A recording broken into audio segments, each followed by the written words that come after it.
Yes, yuk. Selamat malam, Dokter. Selamat malam semuanya. Salam bahagia untuk kita semua. Pada malam hari ini, malam Jumat, kita bahas batang-batangan ini. Bahas batang. Bener kan ya? Batang-batangan nih gile ya, boleh. Mbok pikir jagung ya. Ya itu. Ya, batang otak dong, batang otak ya. Sakarepmu. Iya, batang otak. Oke, sakarepmu. Batang otak maksudnya, batang otak. Ya. Mungkin Dokter bisa menjelaskan batang otak itu yang seperti apa dan fungsinya apa? Nah, itu ono itu ya. Soalnya aku juga nggak begitu paham nih, nggak begitu paham gambar ini. Kon lek paham, Wim. Berarti kon ajaib. Wah, boy, iku sing paham iku. Gak kabeh dokter paham kok kon iku ya. Nek kon paham gitu. yo. Ajaib kon iku, termasuk koncone Ponari. Iya apa? Oke, Dok ya. Monggo dijelaskan, Dok, batang otak Dok ini tak. Nah, itu batang otak. Lho, raimu gak ketok Wim raimu ngono. Lho kan ya. Ya wis. Ya wis. Ya namanya batang otak kan kalau kita bicara tentang batang otak itu ya pada mamalia gitu ya. Karena pada mamalia, pada aves juga, pada burung gitu ya. Pada apa jenenge reptil dan kodok itu juga ada pakai batang otaknya ya, batang otaknya.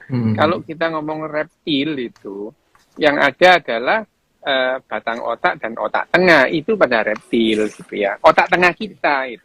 Tapi itu yo otaknya reptil pada keseluruhan itu sekarang jadi batang otak dan otak tengah kita gitu ya. Jadi reptil terus kemudian apa jenenge? Sebelum reptil amfibi gitu ya. Amfibi itu sudah punya gitu ya otak tengah yang sekarang jadi otak tengah kita itu mereka jadi otak mereka secara keseluruhan gitu ya. Jadi ya apakah reptil punya emosi? Punya itu ya. Reptil bisa marah. Ayo cedek bajul lek kan caplok. Iya. Yo ngono. Ayo iku kon paranono iku boyo-boyo iku. Lek gak digeragoti diuntal kon ya itu adalah bahwa otak tengah itu pusat menjadi pusat emosi bagi kita. Tapi pada binatang-binatang yang kalau dalam taksonomi itu kelas rendah itu misalnya reptil tadi itu pusat segalanya itu reptil itu pusat segalanya jadi ya untuk melihat untuk mendengar itu ya otak reptil itu yang sekarang jadi otak tengah kita itu gitu memang bener nenek moyang kita itu melihat dengan otak tengah. Lah iya memang nenek moyang kita dulu ya reptil gitu ya itu. Tapi sekarang kita itu melihat itu ya dengan mata yang menggunakan korteksnya gitu ya. Ojo terus kemudian aktivasi otak tengah melihat dengan merem. Lho kon iki gendeng wae apa? Wong mata digawe ndelok kok dikon nutup ya itu ya. Ya kan? Itu kan kalau aktivasi otak tengah, matanya ditutup, melihat dengan mata batin. Lu kan ini gendeng tayo apa? Ya, gila apa gimana? Mata itu tujuannya ya, manfaatnya, gunanya untuk melihat lah. Kok malah ditutup lah ya kan? Nggak bisa lihat. Nah, otak tengah, kalau kita udah ngomong otak tengah, kita bahas otak tengah yang dimana itu pusat emosi.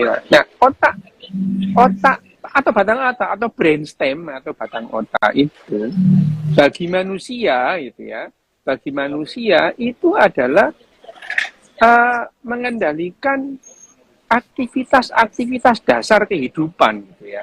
Apa? Napas gitu ya. Nafas itu di pusat nafas kita itu di batang otak. Jadi kalau batang otaknya itu terganggu langsung nggak napas manusia itu ya gitu. Langsung nggak napas, nggak bisa menafas. Nah coba kamu liatin bentuk gambar batang otak tadi itu di sini woi gak ketok woi kok rada mundur rodok mundur. Lah ya apa? Lah, itu yang sebelah kanan itu adalah batang otak. Batang otak yang di bawah itu, yang di atasnya itu termasuk ada yang di atasnya itu ada bagian otak tengah. Lah, ya, yang namanya batang otak itu mulai mana itu di bawah itu yang namanya pons farol itu, jembatan farol pons itu sampai ke bawah turun seret itu adalah batang otak. Batang otak itu nanti berakhir pada medula oblongata, namanya medula oblongata. Kalau dari tulang belakang itu ada namanya medula spinalis, naik ke atas namanya medula oblongata. Nah, medula oblongata naik ke atas namanya brainstem. Nah, brainstem ini dulu awalnya ya memang kalau pada ikan ya otaknya ikan ya itu aja, nggak ada yang lain-lain. Tapi bagi kita itu batang otak. Nah, batang otak itu bagi manusia gitu ya. Itu gunanya apa? Gunanya ya saluran. Saluran apa? Ya semua saluran otak kita ya. Otak kita itu disalurkan ke bawah ke badan kita ya melalui batang otak itu gitu ya. Melalui batang otak itu. Istilahnya nek iku, Bim. Kon ngerti ngerti mesin nggak? Mesin. Mesin mobil gitu. Mesin mobil itu lah ana knalpot ya kan. Knalpot itu sak knalpot itu ono manipol jenenge ya, manipol. Manipol itu mengumpulkan sisa bahan bakar dari masing-masing silinder. Jadi satu ya manipul. Nah, batang otak juga gitu. Batang otak itu jaras-jaras atau serabut-serabut dari semua otak yang akan jalan ke leher, ke bawah, ke tangan, ke kaki, ke perut. Itu semua lewat yang namanya batang otak. Batang otak itu besarnya cuma segini aja lah ya, maksimal segini. Jarang batang otak segini ya. Manusia paling batang otaknya segini, maksimal segini. Dan semua ini jarak atau serabut saraf itu lewat situ ya. Ada yang namanya dari bawah itu misalkan jaras yang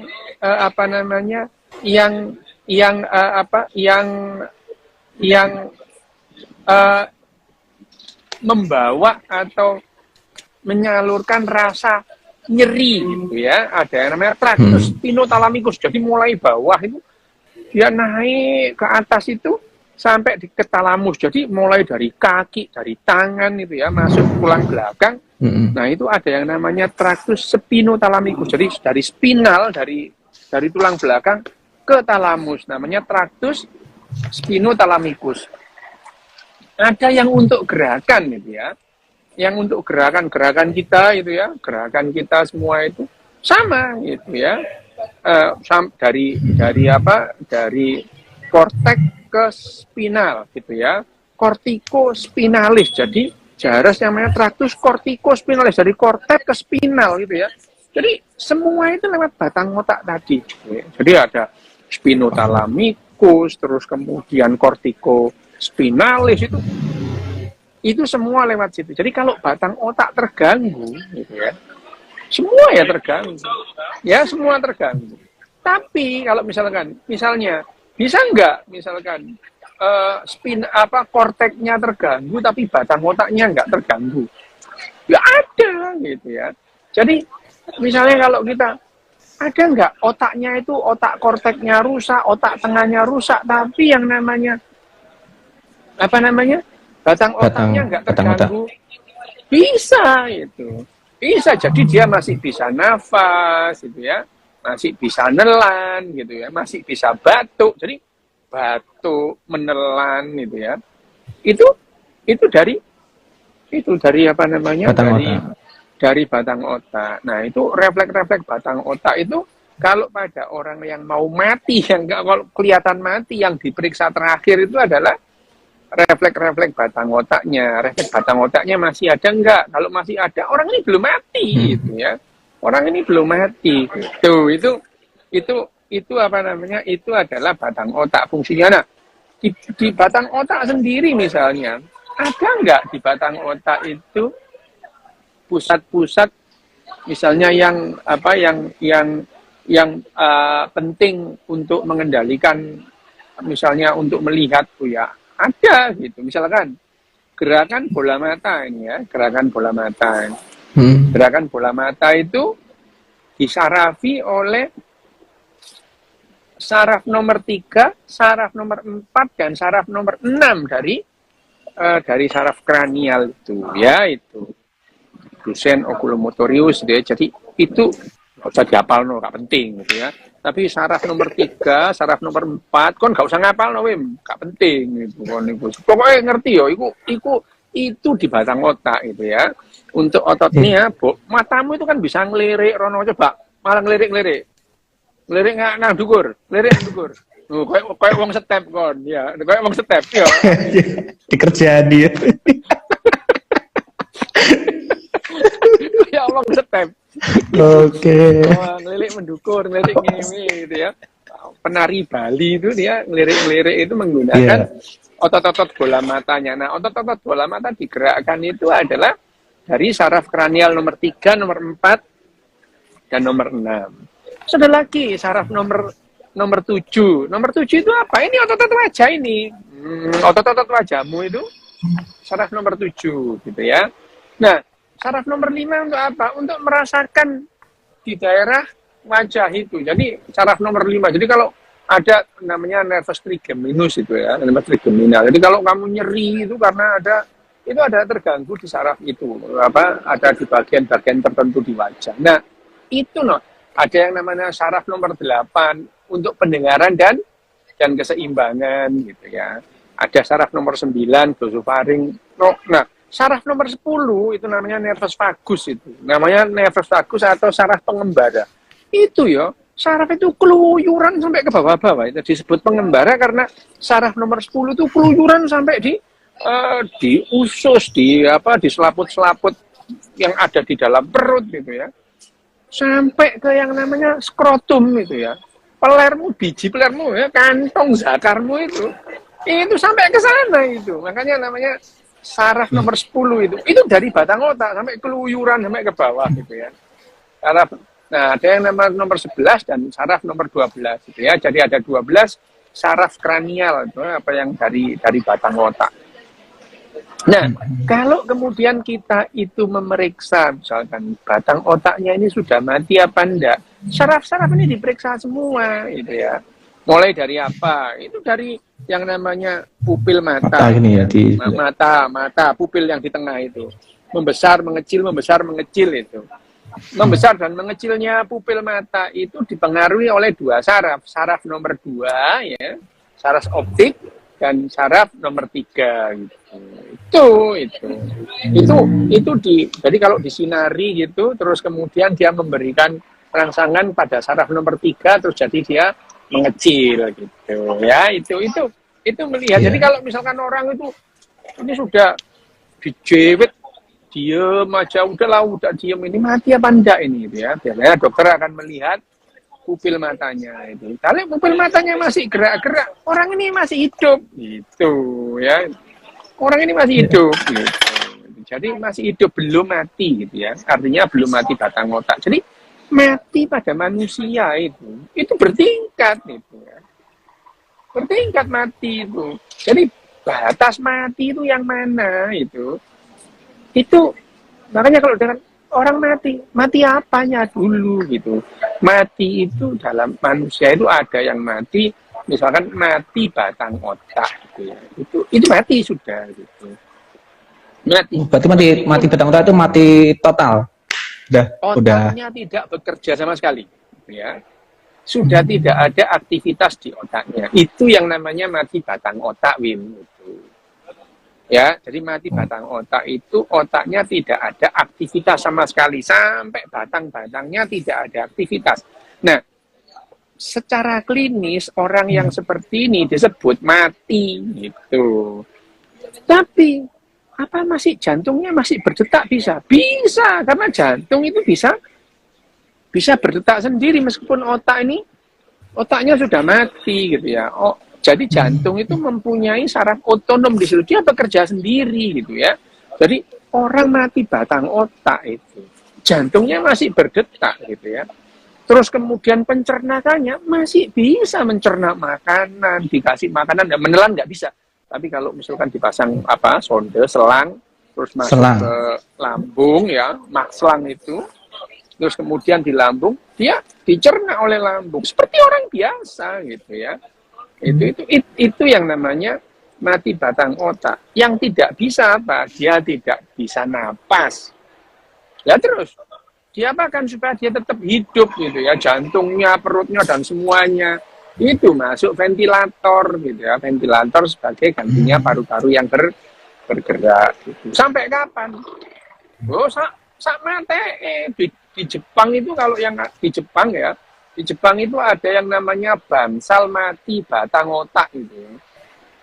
Aku dulu pertama kali ke sana ya, tahun 98 gitu ya.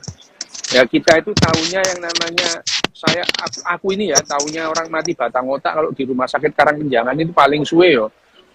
Seminggu itu paling suwe lah Wim itu ya itu. Ya paling suwe 1 minggu paling lama gitu. Nah, tahun 96 itu ya ke Jepang itu yang namanya brain dead word, yang namanya bangsal mati batang otak itu ada 56 orang dijejer-jejer, ada yang sampai 23 tahun. 23 tahun mati batang otak itu. Mati batang otak itu 23 tahun, tahun 96. Nah, loh, ini iya ya, pasiennya itu ya dipasang tracheostomi sini ya, ke apa namanya, ke ventilator gitu. Pasiennya ya dikasih gincu kalau cewek, yang cowok dipakai baju gitu. Wah, ganteng wis ayu lah itu ya itu. Nah, kalau dari segi umurnya anu ya Dok, apa? Kan udah mati batang otak 20 tahun lebih, itu apakah tubuhnya menua apa gimana? Iya, tubuhnya menua. Betul. Tubuhnya menua. Jadi secara biologis dia itu tua gitu ya. Jadi tubuhnya menua, tapi dia mati batang otak, tapi ya masih detak jantungnya masih ada gitu ya. Detak jantungnya masih ada, dikasih makan pakai selang itu ya, dari hidungnya selangnya itu diganti tiap seminggu sekali, dikasih bubur ayam kalau mau gitu ya gitu. Anaknya ngasih bubur ayam di blender dimasukkan gitu. Kalau sakit misalkan infeksi ya dikasih antibiotik gitu ya itu bisa bertahan lama. Yang waktu itu yang aku lihat tahun 96 itu 23 tahun. 23 tahun gitu ya. Mati, ya bukan mati suri, mati beneran itu sudah gitu ya. Itu mati beneran itu mati beneran. Mati batang otak namanya, tapi jantungnya masih berdetak, terus kemudian pencernakannya masih bagus, sehingga kulitnya ya masih hidup. Yang mati otaknya, dia nggak bisa mendengar, dia nggak bisa melihat, dia nggak bisa merasakan apa-apa, udah hilang aja, mati, sudah gitu. Itu yang namanya mati batang otak gitu. Nah, yang membiayai kalau di Jepang itu ya negara, untuk penelitian, untuk riset ya. Tiap hari dokter fisioterapinya datang, tangannya digerak-gerakkan, kakinya digerak-gerakkan supaya nggak mengecil gitu ya. Gitu. Kalau refleks batang otaknya ya nggak ada, tapi kalau refleks kakinya masih ada itu ya. Refleks kakinya masih ada itu kan, refleks yang nggak ada itu refleks batang otaknya gitu ya. Nah, misalkan refleks knee pateral refleks itu kan nggak sampai ke otak itu ya, sampai ke knee refleks patella yang misalkan kaki dipukul terus dia gerak sendiri itu masih ada refleks-refleksnya, tapi refleks yang di otak sudah nggak ada itu namanya mati batang otak. Nah, secara klinis orang yang seperti ini disebut mati gitu, mati. Hormonnya ya masih ada itu, hormonnya itu kan tidak hanya di otak, semuanya ada. Hormon itu yang menggerakkan kehidupan kita kok ya gitu. Tetap ada, hanya dia nggak sadar, mati sudah, nggak bisa merasakan apa-apa. Nah, kalau dalam hal ini, secara klinis orang begini disebut mati gitu, tidak bakalan hidup lagi gitu. Kalau direkam di EEG namanya elektroensefalografi gitu, tidak menunjukkan aktivitas, makanya terakhir itu menentukan seseorang itu mati batang otak atau tidak, yaitu di EEG tadi itu. Kalau di EEG sudah tidak ada aktivitas, iya benar orang ini mati batang otak. Tapi mati batang otak itu jantungnya masih bisa berdetak, yang namanya pencernakannya juga masih bisa kalau dipertahankan ya, dia bisa bertahun-tahun dalam kondisi mati batang otak itu ya. Misalnya kalau infeksi ya dikasih obat anti infeksi gitu ya itu. Kalau sakit apa demam ya dikasih obat anti demam gitu. Itu mempertahankan tubuhnya itu masih bekerja, kecuali otaknya yang tidak bekerja gitu ya. Karena otaknya nggak bekerja ya dia nggak bisa melihat, nggak bisa mendengar. Tapi matanya sehat nggak? Sehat matanya gitu ya. Korneanya juga masih apa? Jaringannya itu masih hidup, cuman ya nggak berfungsi gitu ya. Jadi ya fungsi-fungsi yang apa? Yang fungsi-fungsi yang menggunakan kortek ya nggak bakalan ada. Ini ada pertanyaan, ada nggak dok yang sadar setelah sekian mati batang otak? Kalau mati batang otak tidak akan pernah sadar mati batang otak ya, gitu. Loh, itu dulu pernah ada yang koma bertahun-tahun, terus hidup lagi. Ada itu kejadian tahun 2004 itu. 2004. Seorang ibu ya, waktu mau melahirkan, waktu seksio sesar, operasi sesar, ibunya dibius itu. Setelah itu nggak bangun ibunya itu, nggak bangun itu. Anaknya lahir, ibunya nggak bangun. Wah, wis itu ya, ibunya nggak bangun. Terus kemudian sampai sidang, rumah sakitnya di Jakarta. Pokoknya ini harus ditanggung oleh rumah sakitnya nanggung. Rumah sakitnya nanggung, gitu ya. Ibu ini tidak sadar selama 5 tahun. 5 tahun, gitu. 5 tahun tidak sadar, gitu ya. 5 tahun. Tidak disebutkan sih sebetulnya itu mati batang otak atau tidak. Tapi ibunya itu pakai ventilator, gitu ya. Dan memang tidak pernah itu direkam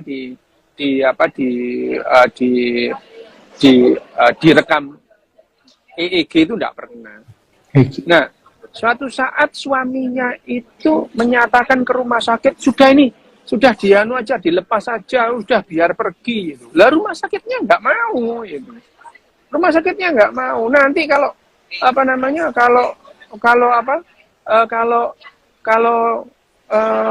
mati yang nanggung ini saya sama dengan membunuh, nggak mau. Akhirnya suaminya menikah lagi gitu ya. Menikah lagi. Ya, ngerti. Nah, setelah menikah, ibu ini bangun lagi gitu ya. Ibu ini dan dia itu mendengar bahwa suaminya pengen mematikan dia. Tuh benci dia sama suaminya, bayangin aja gitu ya. Jadi betul yang terjadi pada ibu ini, otaknya masih bekerja gitu. Hanya kesadarannya terganggu gitu ya. Jadi kalau mati batang otak di EEG ya, tidak ada aktivitas sama sekali gitu. Tidak ada aktivitas sama sekali. Nah, pada ibu ini tidak pernah dilakukan pemeriksaan EEG. Jadi awalnya itu. Tapi waktu itu sudah dianggap ini mati batang otak gitu. Tapi tidak pernah dilakukan pemeriksaan EEG. Kalau orang mati batang otak diperiksa dengan EEG, nggak ada aktivitas sama sekali otaknya gitu. Itu yang namanya batang otak. Jadi batang otak itu istilahnya pemeriksaan terakhir menentukan orang ini mati atau tidak gitu ya. Tapi orang mati batang otak tetap jantungnya masih bisa berdetak, terus kemudian badannya ini. Nah, makanya kalau yang disebut mati itu apa gitu ya itu. Apa itu yang disebut mati gitu. Mati itu berjenjang gitu. Bisa nggak batang otaknya masih bekerja tapi bagian otak yang lain mati? Ada itu yang namanya korteknya mati itu ya. Korteknya mati itu ya. Namanya dekortikasi. Korteknya sudah tidak berfungsi sama sekali itu. Dekortikasi itu ada itu ya. Bisa nggak sampai yang di otak besarnya ada yang namanya deserebrasi gitu ya. Jadi cerebrumnya itu tidak berfungsi. Yang berfungsi hanya otak tengah dan otak batang otaknya sampai akhirnya di bawah. Kalau itu mati batang otak. Nah, jadi kalau orang itu disebut mati itu apa? Mati itu berjenjang sampai akhirnya yang namanya mati sel ya. Sel kita mati semua, nggak ada yang hidup gitu ya. Itu ya mati. Jadi sampai sekarang kalau dikatakan orangnya ini mati apanya yang mati gitu. Batang otaknya yang mati atau apanya yang mati gitu. Jadi ya. Jadi batang otak itu Bagi kedokteran penting banget untuk mendiagnosa, untuk pemeriksaan. Wes, tak takon apa saiki, Mem? Ayo.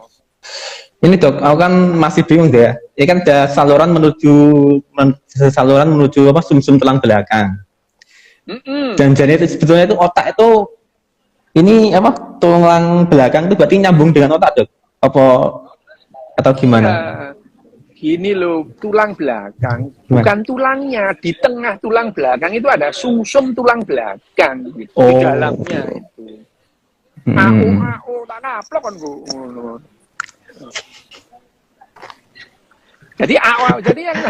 Jadi yang namanya tulang belakang di dalam tulang belakang itu ada yang namanya sumsum tulang belakang. Sumsum tulang belakang itu tidak sama dengan sumsum tulang-tulang yang lain itu. Kalau sumsum tulang yang lain yang disebut bone marrow itu ya itu. Sumsum tulang sing biasanya mbok pangan sekengkel mbok itu loh. Mbok kerok itu ya. Iku sekengkel itu. Iku sumsum tulang gitu ya. Tapi kalau sumsum tulang belakang itu bukan bone marrow. Itu isinya saraf itu. Saraf itu yang namanya sumsum tulang belakang, dan saraf itu nanti keluar di setiap segmen ya, setiap ruas dari tulang belakang. Misalkan antara kepala dengan ruas pertama tulang itu namanya tulang belakang paling atas namanya atlas itu ya. Nah, ya itu. Jadi antara tulang dengan atlas itu di antaranya itu keluar saraf kanan kiri satu-satu gitu ya. Antara ruas 1 dan ruas 2 ada lagi keluar. Antara ruas 2 dan ruas 3 ada lagi keluar gitu. Itu yang memberi saraf kepada tangan, kepada leher. Itu yang namanya saraf-saraf yang keluar dari tulang. Nah, itu saraf sebetulnya. Jadi sumsum tulang belakang itu koyo kabel ngono lho, Wim, ya. Kabel jadi siji no dikumpulno ngono itu. Iku sing jenenge sumsum tulang belakang. Jadi ya itu menyatu. Jadi kalau ada orang yang namanya misalnya kecelakaan terus kemudian ada patah di tulang belakangnya. Nah, itu berpotensi mengganggu fungsi sarafnya, bisa lumpuh gitu ya. Seperti itu loh, seperti bintangnya Superman itu loh, apa namanya, Christopher Reeves itu, bintang Superman film Superman tahun 70-an, 80-an, Christopher Reeves itu, dia itu jatuh dari kuda, terus kemudian patah tulang di lehernya, langsung dia lumpuh total, nggak bisa napas, seumur hidupnya dia harus pakai ventilator gitu. Jadi kemana-mana bawa ventilator, otaknya masih hidup. Dia tulangnya yang patah, ya tulang antara nomor 3 dan nomor 4 patah, sehingga di bawahnya itu ya segmen di bawahnya nggak bekerja semua. Itu napas dia nggak bisa, itu karena otot-otot napasnya nggak bisa digerakkan. Gitu. Pusat napasnya masih bisa gerak, tapi ototnya yang lumpuh gitu. Jadi dia harus dibantu ventilator seumur hidup. Gitu. Seumur hidupnya ya, Christopher Reeve bintangnya Superman itu hidup dengan ventilator. Itu ya. Itu yang namanya tulang belakang. Ya, tulang belakang kalau dibawa misalnya di pinggang gitu, patah gitu, ambruk gitu ya, terus kemudian mengganggu saraf situ, kakinya dua-duanya lumpuh gitu. Tapi kalau di leher bisa tangan dan kakinya lumpuh semua itu. Itu kalau terjadi. Ya, itu kalau kita ngomong sumsum tulang belakang atau spinal gitu ya, atau medula spinalis itu ya, medula spinalis itu sumsum tulang belakang. Kalau sudah medula spinalis sampai di leher mau masuk ke batang otak namanya medula oblongata atau sumsum lanjutan kalau dalam bahasa oblongata ini ya. Medula oblongata. Nah, itu di bawah itu adalah medula oblongata itu. Jadi satu dengan yang namanya brainstem atau batang otak gitu. Itu serabut saraf itu ya itu. Gitu, wes. Oke. Ini ada yang tanya nih apa? Pertanyaan. Nah itu dok. Oh, pertanyaan apa, Wim? Tadi yang pertama sih itu dok, pijet kretek-kretek dulu dok. Tahu kan? Pijet kretek-kretek itu loh. Itu bisa. Pijet kretek-kretek itu. Nah ini pertanyaannya gitu loh. Itu Apa? kretek-kretek lho bacane. Kretek-kretek Kretek-kretek leher. leher bisa ganggu batang leher. Kon iku kretek iku anu apa jenenge jembatan. Ngawur kon, kretek. Iya Jembatan. sih. Kretek. Eh. Gimana tuh? Kretek-kretek. Ini ya, yang namanya pijet terus kemudian manipulasi krek krek, kaki dikrek krek, itu bahaya gitu ya. Bahaya, nggak boleh dilakukan itu. Itu bahaya itu ya. Itu bahaya karena yang namanya manipulasi di tulang belakang itu bisa mencederai medula spinalis tadi itu ya. Medula spinalis itu bisa cedera karena dimanipulasi. Jadi manipulasi itu tidak boleh dilakukan. Kecuali manipulasi memang dilakukan untuk tujuan misalkan mereposisi misalkan ya tulang belakang itu ya. Terus mingsle gini, jelek gini ya. Itu kemudian dilakukan manipulasi. Manipulasinya ya di kamar operasi di bawah kita melihat dengan foto ronsen itu ya atau CT scan. Kita melihat gerakannya balik itu. Kalau sudah balik tidak sudah balik ya sudah gitu. Kiropraktik gitu. Kiropraktik itu apa gitu. Tadi ada yang nanya kiropraktik. Kiropraktik itu sakjane sangkal potong Kanada gitu ya. Jadi kiropraktik itu bukan ilmu kedokteran. Kiropraktik itu adalah perdukunan tulang Kanada yang sudah lama dilakukan. Nah, dikenalkan oleh David namanya tahun 1891 gitu ya. 1891 itu dikenalkan oleh David. Davidnya memang seorang dokter diberi nama kiropraktik gitu. Kiropraktik itu bahasa Latin yang artinya doing by hand gitu ya, dikerjakan dengan tangan, kiropraktik. Tapi itu yang ngasih nama itu dokter tahun 1891 gitu ya. 1891 itu yang namanya. Tapi praktek itu sudah dilakukan orang Kanada, orang-orang Indian Kanada, orang dukun-dukun tulang Kanada sejak lama itu. Si David itu hanya ngasih nama kiropraktik itu yang ngasih nama tok dokternya. Teknik-tekniknya bukan teknik kedokteran gitu. Di Indonesia yang praktek dokter semua, tapi itu bukan ilmu kedokteran gitu ya. Ya dukun itu ya. Sangkal potong Kanada aja itu ya. Itulah 1891 itu ya. Lebih dulu dari Nyonya Menir. Nyonya Menir itu 1811 itu ya. Nyonya Menir berdiri sejak 1918. Ini yang namanya kiropraktik lebih dulu, dan itu bukan ilmu kedokteran itu ya. Ya itu bukan ilmu kedokteran, itu ilmu perdukunan itu. Perdukunan lah yang mengerjakan di Indonesia.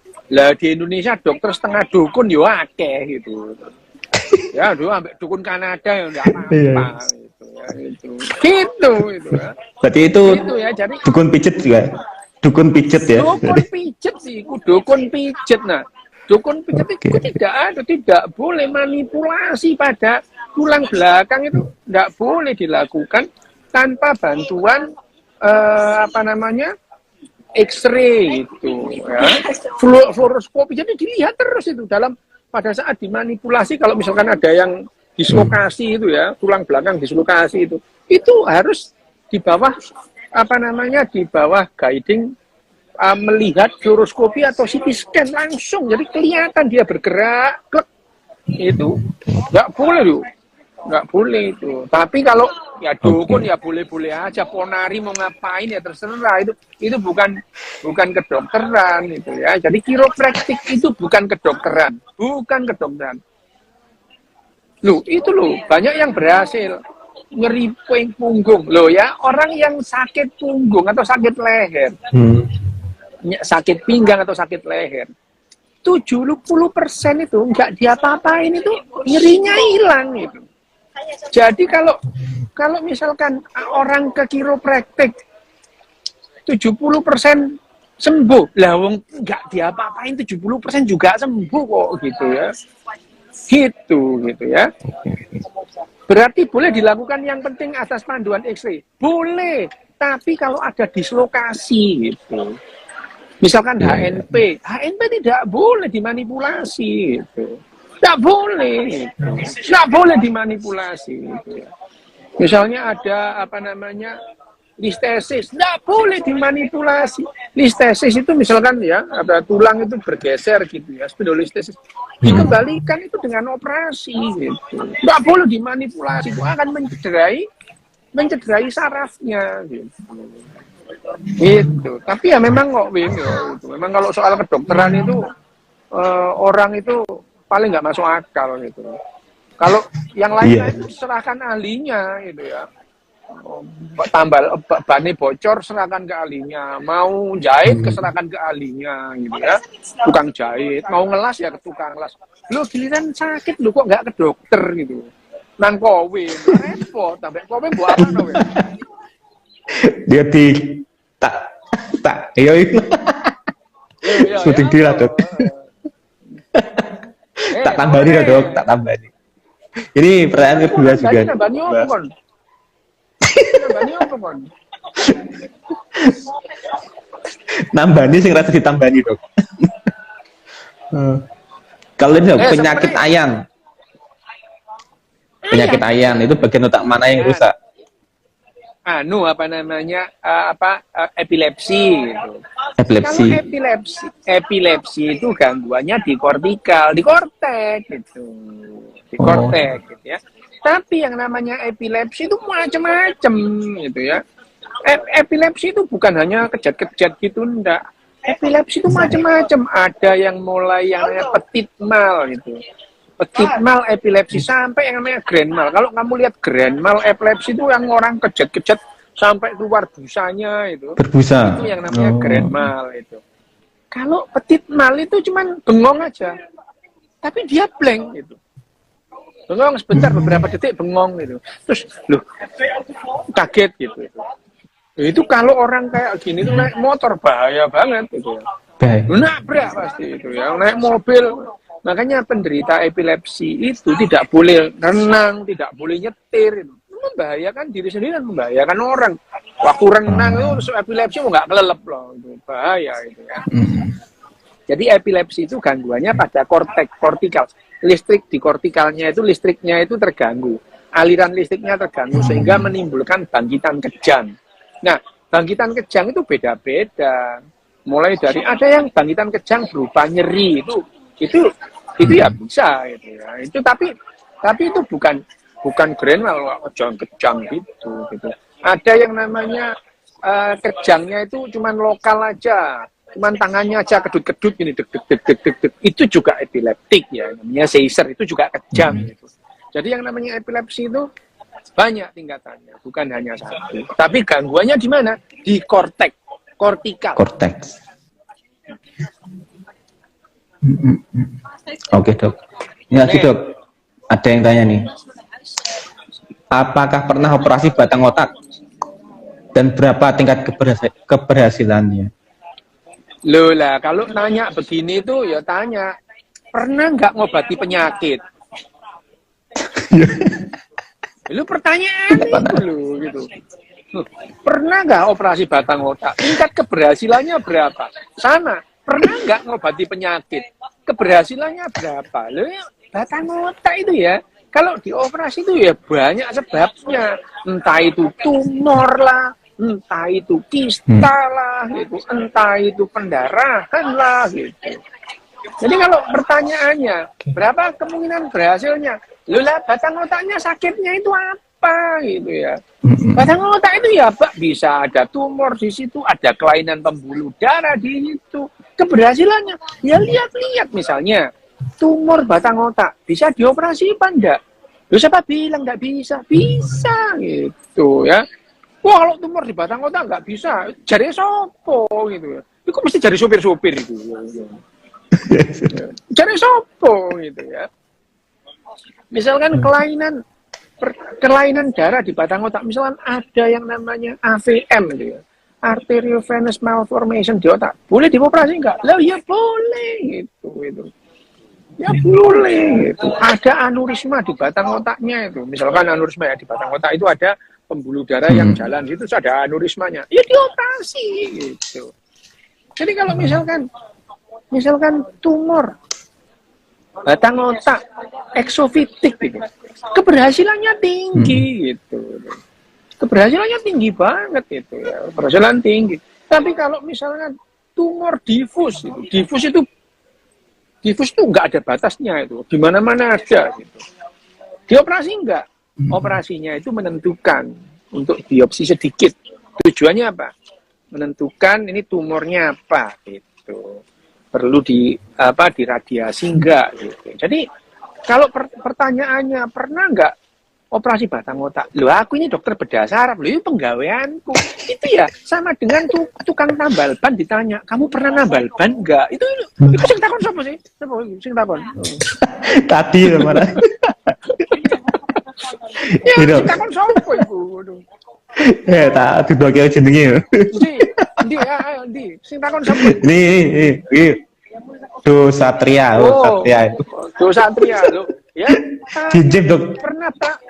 Lah yo, pernah operasi batang otak. Lah dokter bedah saraf itu sudah pernah, itu sama dengan nanya tukang tambal ban, pernah nambal ban mobil enggak? Ya, pertanyaan enggak jelas iki arek iki. Arek ndi iku? Arek gang pira, Mem? Aja takon aku, Dok. Enggak tahu. Enggak tahu.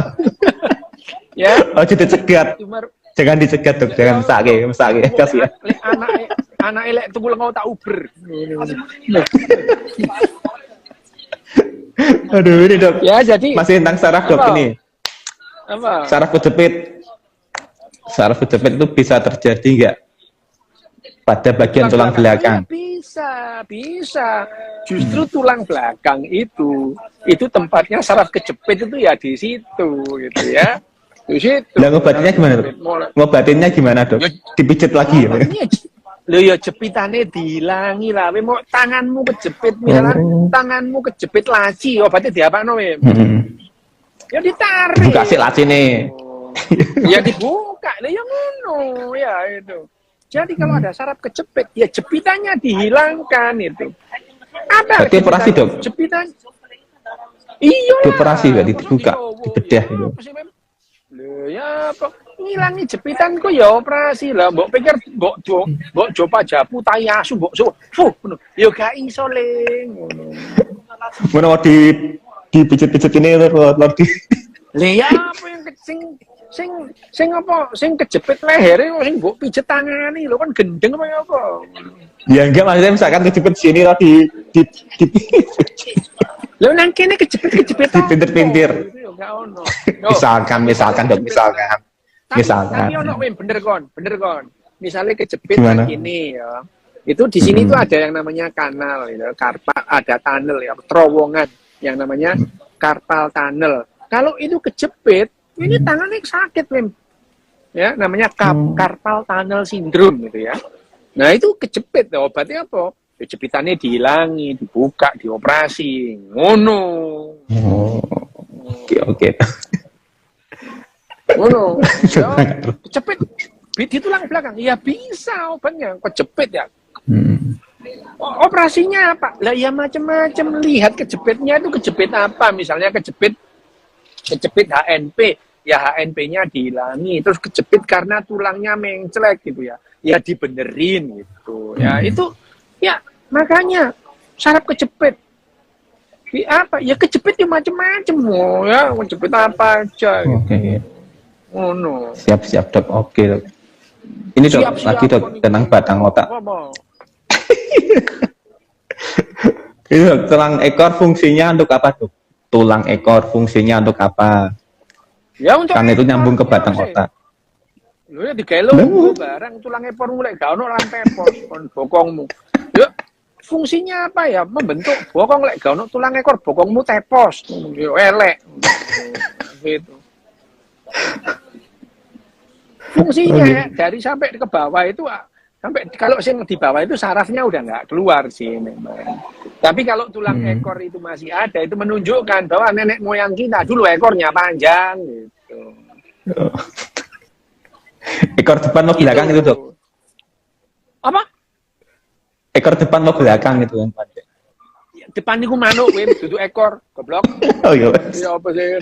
Oh, arek gendeng. Oh, iya. Oke. Ya, kok bentakan. Ekor kok depan niku kudu ekor, weh, niku manuk. Iya dok, udeng Arek dok. gendeng ya. Arek gendeng. Sekandi mana yang tanya itu. Nih, Lah, iya. terapi dok, apakah terapi Apa? neurofeedback? Terapi neurofeedback memiliki medical evidence. Evident, Apa sih? neurofeedbacknya ya. Ya, namanya Apa itu, Dok? neurofeedback itu gunanya untuk apa misalnya ya. Kalau evidence base-nya itu ya belum ada yang menyatakan bahwa yang namanya apa namanya feedback itu memberikan manfaat, itu tidak ada gitu ya. Belum ada gitu. Nggak tahu nanti gitu. Tapi ya sampai sekarang itu tidak memberikan manfaat. Tuh. Wih lho, ical, mem, arek gendeng, peli Wis jadi. ngerti dok, wis ngerti, wis tak poco. Kurang ajar ya, kurang ajar dok. Arek gendeng. Kurang ajar. Iku lek ical iku ngene, Mem. Ojo direken iku arek iku. Oh ngono. Padha aku Mbak Dito. Padha aku. Boleh kon ngene nemen, ngene, nemen kon.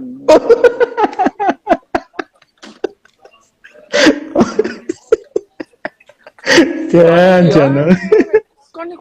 Kon iku yo nang kene iku akeh arek gendeng kon lha apa mancing-mancing ekor depan barang iku lho. Kon iku boleh pokok. Yo ora apa-apa dok ben rame, biar rame. Oh ya wes oke ya wes cek rame. Yo. Aduh, apalagi nih? Ekor iku nang mburi yo arek ganteng anak wong gendeng. Ga ono ekor nang. Iya dok, ya dok.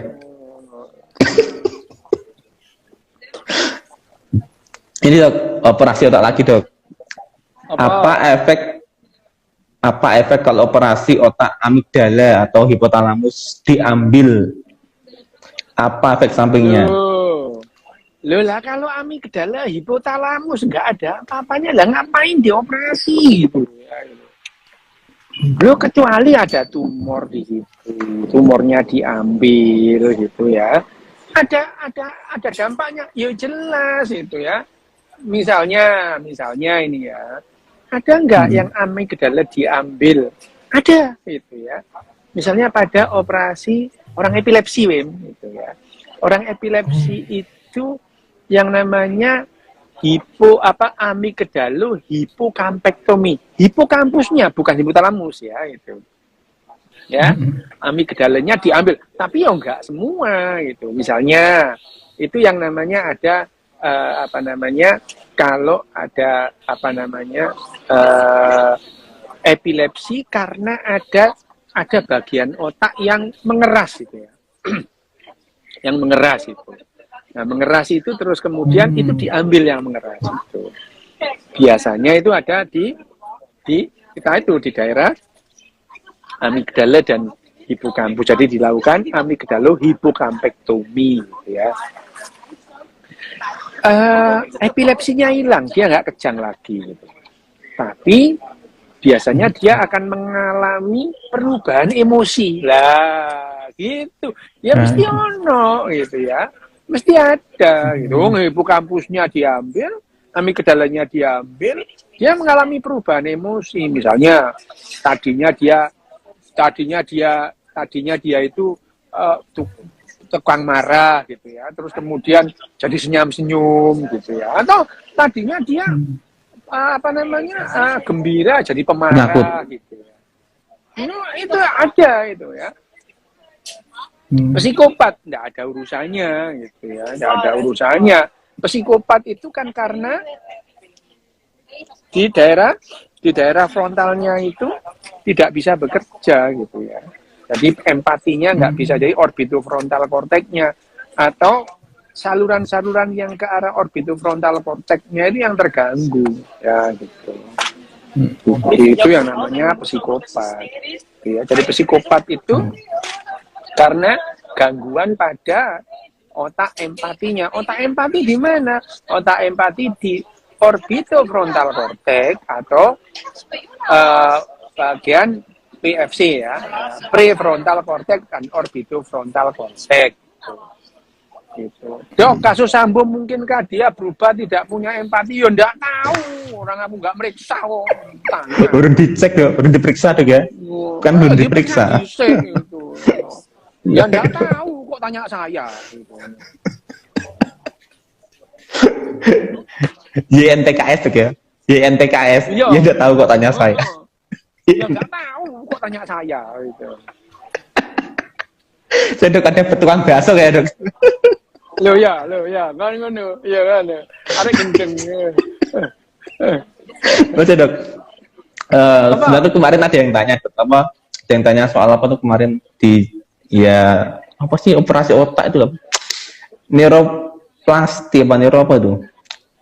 Jadi kan katanya ada lupa sih aku tanya. Jadi dia tuh Kon iku sing genah, kon apa ngomong terus gak sido. Kon ku tak apa sih lali jeneng aku neuro apa sih? Neuro apa sih? Lah iya nih, kon lho kata takon apa kon itu? Gak jelas hari ini. Lupa. Bisa aja tak. Enggak, makanya dia itu pengen konsultasi dengan dokes. Arek gendeng. Pengen konsultasi dengan dokes. Ya, jadi tak suruh apa mending tak suruh ngecat dokes aja. Aku bingung soalnya, enggak tahu. Lho, kon takonono terus mari ngono. Takono nang kene. Oh, gitu. Neuroplasticity. Lho, neuroplasticity itu bukan operasi. Ayo apa sih? Bukan itu. Bukan itu. Kan kita udah pernah bahas neuroplastisitas itu. Iya. bukan. Oke. Ya, stok ini mentek kan no. Ya wes, wes. Okay. Tapi bagus Wem, kon milihmu iku sakjane ya apa idemu milih bahan untuk diomongin iku. Apik Wem. Tapi pertanyaanmu sing rodok lama akhirnya Wem. Gak karu-karuan. Waktunya ya enggak 1 jam kok. 1 jam kok. Kan iku mau kayak misalnya mau takon apa jenenge ekor depan barang ngono lho kan apa niku tak jelas kon. Meramaikan suasana dok, wah jangan dianggap serius. Ya wes oke wes. Ya wes. Ya. Ya wes lah. Oke. Iki apa lagi? Ya udah. Iku yo. Jamaahmu iku catetan, pengin takon apa? Udah dok. Terus kon udah tak screenshot. Golek iki, golek apa jenenge? Golek tema ngono. Ojo ngawur ngono. Ngawur ekor depan barang gak jelas. Ora. Dibahas ya kan. Dibahas ekor. Ono sing takon ekor barang. Sare-arek iki gak jelas. Ya, biar rame dok malam Jumat, biasa dok malam Jumat. Iya. Tuh, pada tinggi itu. Jumat apa malam Jumat itu. Malam Jumat. Biasa pada tinggi itu, dok. Lho lek malam Jumat kliwon niku lahire Nyi Blorong. Kon niku Nyi Blorong lahir. Aduh. Ya, dok, makasih dok. Ini ngerti lah dok, sing ulo ngawur ya mbah lah kan dengan ular toh lho ngawur ae ya siluman ular itu paisucen siluman ular nek sing jenenge Nyi Blorong iku anake Ratu Kidul gitu dhek duwe adik jenenge Endang Cuwiri lho ya apa kono. Oke. Katanya mistis mudeng ya, Dok Des. Bisa buat tema sendiri lagi lah, buat tema mitos. Oh, mitos dan otak. Keren. Sakarepmu wis lah. Udah pernah banyak. Loh, mistisme dan otak. Kapan kok? Oh, mistisme. Ya. Ya, siap. Oke. Bisa diagendakan. Yes dok. Makasih untuk malam hari ini dok. Oke. Lanjut berlibur lagi di sana ya dok. Berlibur. Terima kasih semuanya. nyambut gawe goblok ngono ngawur ae. Allah tenane ngapusi. Piknik paling. Piknik kan. Mare kenceng ngono. Ya udah. Makasih, Dokes. Makasih semuanya. Salam bahagia untuk kita semua.